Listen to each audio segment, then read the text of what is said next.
if you want people to see you as someone confident, kailangan ayusin mo yung body language mo. Now, body language can communicate 1,000 of words. Makikita mo pa lang sa malayo kung yung tao is kinakabahan o natatae because of his because of his body language. So, what are the alarming signs that you have poor body language? So, number 1, palaging nakakross yung arms mo. So, kapag lagi nakakross yung arms mo, ibig sabihin that you are not open to interact. So, di ba kapag nakaganon, parang mukhang masungit. So, subconsciously, kapag nakikita ka ng tao na nakakross yung arms mo, is hindi ka nila nakikita as someone who's open for interaction. So, number 2 is lack of eye contact. So, kapag hindi ka marunong mag-eye contact sa kausap mo, this shows that you are nervous. And hindi ka trustworthy kasi parang meron kang tinatago. So, number 3 is closed off posture or nakaslouch, ganyan. So, make sure that your body language is good, na maganda yung posture mo, ganyan. So, if you have these 3 alarming signs and continue pa silang ginagawa, so, might be maraming negative effects to sa'yo. So, number 1, you will lose opportunities. Because of the simple body language that conveys low confidence, people will not trust you kasi ikaw nga sa sarili mo pa lang hindi ka na confident. So, why will I trust you kung sarili mo pa lang hindi mo na papagkatiwalaan?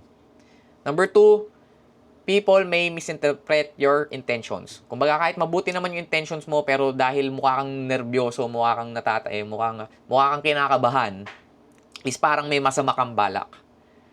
And number 3 is you feel socially anxious.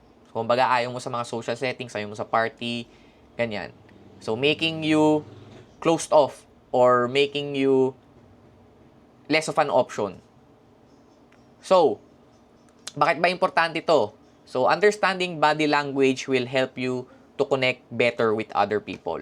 Because hindi lang naman tayo nakikipagsalita. Communication is not all about how you speak, but also your body language. So, 'di ba? Kapag iba yung salita sa body language mo, kaya ang saya-saya ko. Kaysa sa ang saya-saya ko, 'di ba? Parang iba siya. So, ano ba yung mga benefits nito if you have a good body language or confident body language? So, number 1, you'll project confidence and approachability. So, dahil nga maganda yung body language mo, people will see you as an option. So, pwede kang i-approach, people can trust you, people can be comfortable around you. Number 2, you'll improve your communication skills. So, again, if you have a good body language, mas maraming opportunities na may kumausap sa'yo or may kumausap sa'yo or may gusto, basta yung may makausap ka.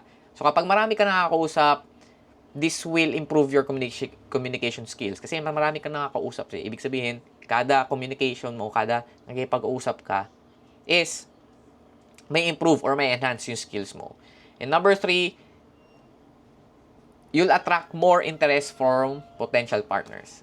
So, kung naghahanap ka ng date, single ka, with good body language and communication skills, for sure, nasa top 5 list yan ng mga attractive traits. Yung marunong magsalita and also with confident body language. So, paano mo ba ito mapapractice? Ano ba yung quick first step to take action after this video para maging maganda na yung body language mo? So, I want you to exercise daily yung proper posture. So, dun pa lang is you can exercise a confident body language. Kapag naglalakad ka, don't slouch. Iwasan mo yung pag-slouch. Always stand tall, always vertebrae, yung backbone nyo laging straight. So, with that one, you can practice body language na confident, and I want you to search for a book that will help you to have a more confident. Meron akong book na pwedeng ma-recommend sa inyo, yung How to Influence Friends. How to Influence Friends and Win People ba yun? How to Win Friends and Influence People. Basta yun. Pag sinearch nyo yun sa Google, lalabas naman yung tama dyan. So, if nabigyan ko ng value sa video na to, make sure to leave a like, comment, and also subscribe sa akin channel, and I'll be giving you a lot of masculinity and men's personal development tips. So, yun lang. Papaw!